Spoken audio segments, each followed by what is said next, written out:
Mas Ganjar Capres 03 mendorong DPR RI menggunakan hak angket kecurangan pemilu 2024. Pak Jokowi, ya itu boleh-boleh saja, itu kan hak demokrasi. Kalau Mas Anies, kami siap menjadi bagian. Bagaimana menurut kalian? Apakah ini pemilu masih panjang perjalanannya, atau yaitu lagi ini adalah bagian dari demokrasi? Menurut analisis saya,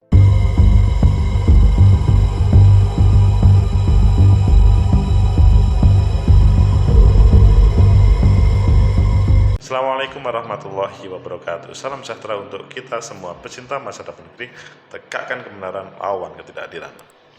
Hak angket yang seharusnya 50% para anggota DPR bersepakat untuk mengajukan, maka hal itu akan diperbolehkan kalau ada sesuatu yang perlu diangkat dan diperdalam. Ayo kita baca di beberapa media terkait dengan Mas Ganjar, Pak Jokowi, dan Mas Anies Baswedan. Bagaimana respon mereka tentang hak angket kecurangan pemilu 2024, khususnya Pilpres. Pertama kita baca di Detik, Ganjar dorong DPR gunakan hak angket dugaan kecurangan Pilpres 2024. Ini adalah usulan yang disampaikan oleh Mas Ganjar, diinisiatori oleh P3 sama PDIP. Kemudian Pak Jokowi respon Ganjar yang dorong hak angket DPR terkait dengan Pilpres. Dalam bahasanya Pak Jokowi, yaitu hak demokrasi, gak apa-apa kan? Pak Jokowi selalu menampilkan jawaban yang bisa diterima. Kemudian di Tempo, judulnya Ganjar minta DPR gunakan hak angket dan hak interpelasi, bahkan hak interpelasi, untuk dugaan kecurangan Pilpres 2024. Apa artinya? Sebuah pertanyaan besar. Kemudian di CNN Indonesia, Anies respon usul hak angket, Koalisi Perubahan siap jadi bagian. Kita pilih di Tempo dan kita tambahkan yang lain. Ganjar minta DPR gunakan hak angket dan hak interpelasi untuk dugaan kecurangan Pilpres 2024. Apa artinya? Tempo.co Jakarta, Capres nomor 3 Ganjar mengusulkan kepada partai pendukungnya di DPR untuk mengusulkan hak angket terkait dugaan kecurangan pada Pilpres 2024. Jika DPR tidak siap dengan hak angket, Ganjar mendorong penggunaan hak interpelasi atau rapat kerja. Usulan ini disampaikan dalam rapat tim pemenangan nasional Ganjar Mahfud di Jakarta. Ganjar juga menunjukkan ribuan pesan yang masuk ke telepon seluruhnya terkait dengan dugaan kecurangan tersebut. Menurut Ganjar, keteranjangan dugaan kecurangan pada Pilpres 2024 harus ditanggapi serius oleh DPR. Dia mendorong para anggota Dewan untuk menggelar sidang atau memanggil para penyelenggara pemilu diminta pertanggungjawaban. Tapi kalau ketelanjangan ditunjukkan dan masih diam, fungsi kontrol gak ada. Kalau saya, yang begini pasti diselidiki. Dibikin pansus, minimum DPR sidang, panggil uji petik lapangan, kata Ganjar. Namun Ganjar menyadari bahwa kubu Ganjar Mahfud memerlukan dukungan dari pendukung Anies Baswedan untuk mengajukan hak angket, sehingga timnya juga akan membuka pintu komunikasi dengan partai pendukung tersebut.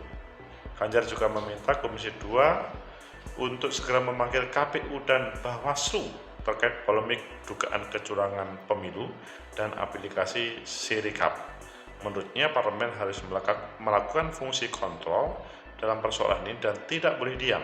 Ganjar juga mengkritik sikap KPU yang hanya minta maaf ketika terjadi kesalahan input data di aplikasi Sirikap, menyebut bahwa sistem pemilu yang berjalan sekarang tidak baik dan membahayakan. Jika DPR tak siap dan hak angket, saya mendorong penggunaan hak interpelasi untuk mengkritisi kecurangan pada Pilpres 2024. Hak interpelasi adalah hak DPR untuk meminta keterangan kepada pemerintah mengenai kebijakan pemerintah yang penting dan berdampak luas pada kehidupan bermasyarakat. Ini sebagaimana dalam pasal 27A Undang-Undang 22 tahun 2023. Dan kalau kita melihat respon dari Mas Anies Baswedan, koalisi perubahan siap menjadi bagian. Ini sebagaimana yang ada di CNN, dan saya yakin Partai Koalisi Perubahan siap untuk menjadi bagian itu, kata Mas Anies Baswedan di Yusuf Building Law Firm. Pecinta masa depan negeri, tegakkan kebenaran, lawan ketidakadilan. Itulah yang disampaikan oleh Mas Ganjar sebagai bagian dari peserta pemilu. Dalam bahasanya, melihat kecurangan tidak hanya dari dirinya, dari timnya, dan berharap teman-teman DPR melakukan pengawasan, bahkan interpelasi, dan direspon oleh positif oleh Anies Baswedan. Bagaimana menurut kalian, apakah ini adalah diperbolehkan dan akan membahayakan terhadap pasangan calon, atau seperti Pak Jokowi tadi, ya ini hak demokrasi, silahkan menggunakan. Menurut analisis saya, pertama, bahwa hak angket, hak interpelasi itu adalah hak anggota DPR, bisa digunakan ketika memenuhi persyaratan. Misalkan hak angket itu ada 50% yang mendukungnya. Kalau tidak, maka menjadi masalah. Di sini perlu ada kekompakan ketika misalkan PDI Perjuangan sama P3 saja, maka kesulitan untuk mendapatkan 50%. Di sini Mas Ganjar maka perlu mendapat dukungan dari Anies Baswedan, dari tim 01, dan direspon oleh Mas Anies Baswedan bahwa siap menjadi bagian dari itu. Maka jawaban ini adalah melanjutkan apa yang disampaikan Pak Jokowi. Ini hak demokrasi kan, boleh saja. Bahasanya Pak Jokowi itu kan sederhana. Ini kan hak demokrasi, nggak apa-apa kan? Jadi kalau menurut saya pada bagian pertama ini, hak angket, hak interpelasi, ini dalam bahasanya Pak Jokowi, ini kan hak demokrasi kan, boleh-boleh saja kan? Selanjutnya tergantung Mas Ganjar sama Mas Anies untuk menseriusi. Maksudnya tidak ada penghalang dalam tahap pertama untuk hak angket atau interpelasi terkait dengan kecurangan pemilu. Kemudian yang kedua, mungkinkah itu dilakukan oleh Mas Ganjar atau bahkan dengan dukungan Anies Baswedan? Kalau menurut saya, hal ini akan dilakukan. Dalam bahasanya tidak cukup berbicara tarik-menarik kepentingan, terakomodir atau tidak dalam kepentingan politik, tetapi ini adalah menghidupkan keran demokrasi yang ada. Ini bukan menang-menangan atau kalah-kalahan, tetapi adalah menampilkan. Itu kan hak demokrasi, kata Pak Jokowi. Jadi sebetulnya bukan sebuah kesalahan menggunakan hak angket dan hak interpelasi. Hanya sebagian orang mungkin tidak nyaman dengan kata angket dan interpelasi, meskipun itu dalam undang-undang itu diperbolehkan dan itu hak anggota DPR. Tapi masalahnya adalah, betulkah ini akan dilaksanakan oleh PDI Perjuangan, P3, Nasdem, PKS, dan PKB, atau mungkin ada tambahan lain? Jawabannya 50-50. Mengapa? Karena kemarin Pak Surya Paloh sudah bertemu dengan Pak Jokowi. Itu pertanda bahwa ada komunikasi politik antara Pak Jokowi sama Pak Surya Paloh terkait dengan banyak hal. Salah satunya adalah perjalanan Pilpres yang ada. Mungkin juga di dalamnya adalah terkait dengan selama ini yang ada bersih tegang antara Pak Jokowi dan Pak Surya Paloh. Tapi ya, itu adalah ada sebuah komunikasi mendalam. Melihat dari situ, maka apa yang menjadi harapan oleh Mas Anies, kalau PKS kemungkinan besar sangat mendukung. Kalau PKB ya memang menunggu Caimin. Kalau satunya Nasdem, nah kita tunggu juga responnya. Tetapi bahwa at least pernyataan Mas Anies Baswedan itu memberikan sinyal positif.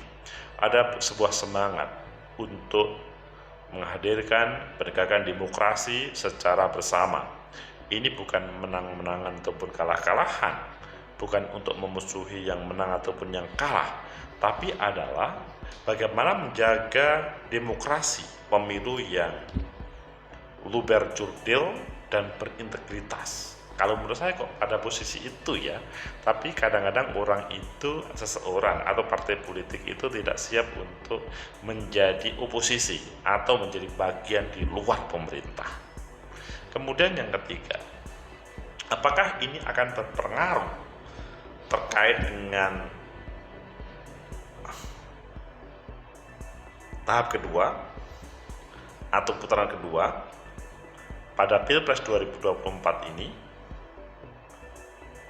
Menurut saya ini berbeda. Ini wilayah hukum, satunya wilayah politik. Meskipun produk hukum bisa mengarah kepada pelaksanaan teknis politik itu sendiri. Jadi hak angket, hak interpelasi itu adalah wilayah hukum. Tetapi yang diangkat adalah tema politik. Jadi akhirnya politik dan hukum menjadi sesuatu yang dipaksa harus berjalan bersama-sama. Kalau menurut saya, ketika ini dijalani semuanya, maka perjalanan hukum, penegakan hukum, menjadikan pemilu yang berintegritas itu akan terjadi. Tetapi bukan berarti ini kemudian langsung mengatakan bahwa kemarin pemilunya salah, kan dugaan. Jadi kalau ngomong dugaan itu tidak perlu harus marah dahulu atau telinganya terbakar, tapi bahwa dugaan itu harus diklarifikasi, dijelaskan selanjutnya apakah memang menjadi bagian dari kesalahan atau problem atau sebaliknya. Tegakkan kebenaran, lawan ketidakadilan. Sehingga melihat dari ini semuanya, maka jawaban Pak Jokowi merupakan jawaban yang sejuk untuk semuanya. Dalam bahasanya adalah yaitu hak demokrasi, gak apa-apa kan, kata Pak Jokowi. Jadi dari semangat apa yang disampaikan Pak Jokowi ini, maka bolehlah hak angket, hak interpelasi dilakukan. Kalau terjadi proses itu kan kemudian menghasilkan hal yang positif untuk Mas Ganjar sama Mas Anies, harus dijalankan. Begitu juga sebaliknya, kalau misalkan tidak direspon, bukan tidak direspon ya, direspon tapi kemudian kalah, tidak bisa dipertanggungjawabkan, tidak bisa dibuktikan, maka juga harus diterima. Intinya adalah everything is will done, semuanya mungkin akan terjadi dalam dunia politik. Tegakkan kebenaran, lawan ketidakadilan. Menarik untuk melihat orang-orang hebat di negeri ini berdialektika dalam demokrasi. Tidak harus bermusuhan, tapi menampilkan perbaikan-perbaikan dengan cara kritik. Dan hak angket interpelasi adalah hak dewan. Selain ngomong posisi sebagai pengawasan, sebagai eksekutif saya pikir sudah sadar sebelum dilantik menjadi eksekutif, siapapun di dalamnya, mulai level nasional sampai ke level daerah atau desa.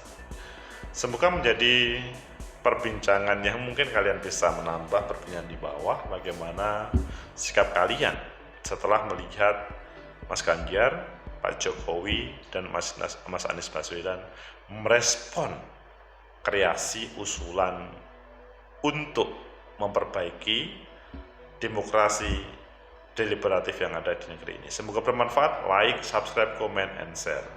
Sampai jumpa.